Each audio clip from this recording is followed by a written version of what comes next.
Hi మిత్రులందరికీ price action Telugu ఛానల్లోకి స్వాగతం.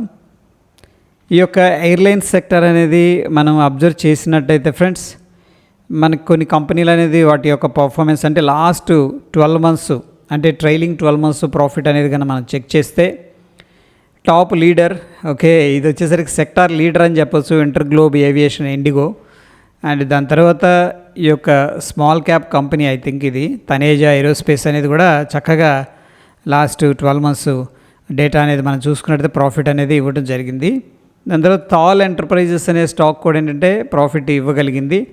But last 12 months trailing 12 months data అనేది మనం అబ్జర్వ్ చేస్తే గ్లోబల్ వెక్టారా హెలికో కానీ స్పైస్ జెట్ కానీ నెగిటివ్ రిటర్న్స్ ఇచ్చినాయి. ముఖ్యంగా స్పైస్ జెట్ ఇక్కడ దగ్గర 510 కోట్లు ఈ యొక్క నెగిటివ్గా అయితే రిటర్న్స్ అనేది జనరేట్ చేసింది.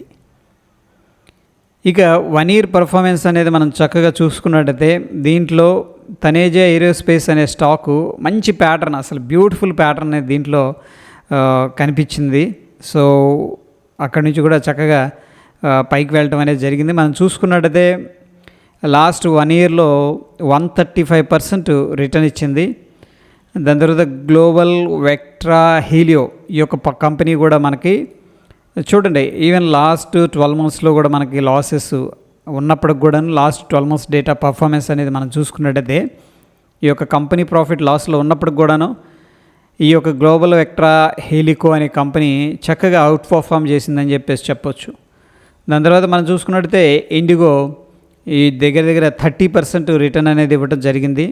థాల్ ఎంటర్ప్రైజెస్ వచ్చేసరికి మనకి 23.52% రిటర్న్ ఇచ్చింది. బట్ ఇక్కడ జెట్ ఎయిర్వేస్ కానీ స్పైస్ జెట్ కానీ మనకేంటంటే పర్ఫార్మెన్స్ ఇవ్వలేదు. చూడండి, ఇక్కడ స్పైస్ జెట్లో 11% అంటే లాస్ట్ ఇయర్ అనమాట. మన ఓవరాల్గా 1 ఇయర్ డేటా అనేది మనం అబ్జర్వ్ చేస్తే నెగిటివ్గా ఉంది. జెట్ ఎయిర్వేస్ అయితే దగ్గర 43% మనకి నెగిటివ్గా ఈ యొక్క రిటర్న్ అనేది రావడం జరిగింది. ఒకసారి 3 మంత్స్ డేటా ఎలా ఉందనేది చూద్దాం. అండ్ 1 మంత్ కూడా చెక్ చేద్దాం. 1 మంత్లో ఈవెన్ స్పైస్ జెట్ అనేది ఓవరాల్గా మనకి టీటీఎం ప్రాఫిట్ అనేది తగ్గినప్పటికి కూడా స్పైస్ జెట్లో ఏంటంటే మనకి ఈ యొక్క రిటర్న్ అనేది అంటే మూమెంట్ అనేది కనిపిస్తుంది. చూడండి, ఇక్కడ మనం 1 మంత్ డేటా అనేది చూస్తే అదేవిధంగా తనేజా ఏరోస్పేస్ అయితే తగ్గేదే లేదంటే వెళుతూ ఉంది. And of course Global Vectra Helicorp ఇది కూడా పాజిటివ్గా ఉంది.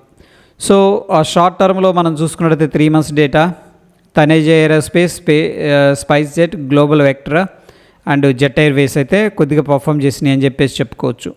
అయితే ఫ్రెండ్స్, ఇక్కడ మనకి షార్ట్ టర్మ్ కోసం ఏంటంటే ఈ యొక్క 3 కంపెనీల్లో మనం ఏంటంటే ఒక ఆపర్చునిటీ అనేది తీసుకోవచ్చు అనిపిస్తుంది. ఏది మన స్పైస్ జెట్ కానీ తనేజా ఏరోస్పేస్ అయితే చక్కగా వెళుతుంది.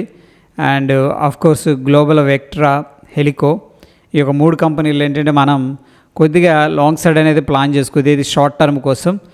సో ఎనీహౌ ఇక్కడైతే ఇదంతా రికమెండేషన్ ఏం కాదు, జస్ట్ ఎడ్యుకేషన్ పర్పస్ అనేది మనం ఈ యొక్క కాన్సెప్ట్ అనేది డిస్కస్ చేసుకుంటున్నాం. అయితే ఇక ఈరోజు ఏం జరిగింది అనేది మనం చూస్తే కంపెనీ నేమ్స్ ఇక్కడ కనిపిస్తూ ఉన్నాయి. ముఖ్యంగా ఏంటంటే స్పైస్ జెట్ 1.93% పాజిటివ్గా అయితే క్లోజ్ అయింది. అఫ్ కోర్స్ ఇండిగో కూడా పాజిటివ్గా క్లోజ్ అయింది. థాల్ ఎంటర్ప్రైజెస్ వచ్చేసరికి మనకి 1.08% పాజిటివ్గా ఉంది. గ్లోబల్ వెక్ట్రా 1.05% పాజిటివ్గా ఉంది. తనేజా ఎయిర్స్పేస్ అండ్ జెట్ ఎయిర్వేస్ ఇంట్రాడేలో ఏంటంటే లాసెస్ అనేది చూపించినాయి అన్నమాట. జెట్ ఎయిర్వేస్ అయితే దగ్గర 5% దాకా మనకి లాస్ వచ్చింది. తనేజా 3% దాకా మనకి ఏంటంటే ఇంట్రాడేలో ఏంటంటే ఈరోజు లాస్ అనేది ఇవ్వడం జరిగింది.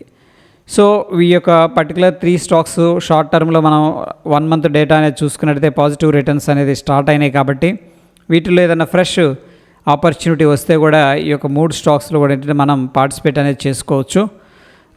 ప్రస్తుతం ఎయిర్లైన్స్కి కొద్దిగా డిమాండ్ అనేది క్రియేట్ అవుతుంది, ఏది సెక్టార్ వైజ్గా.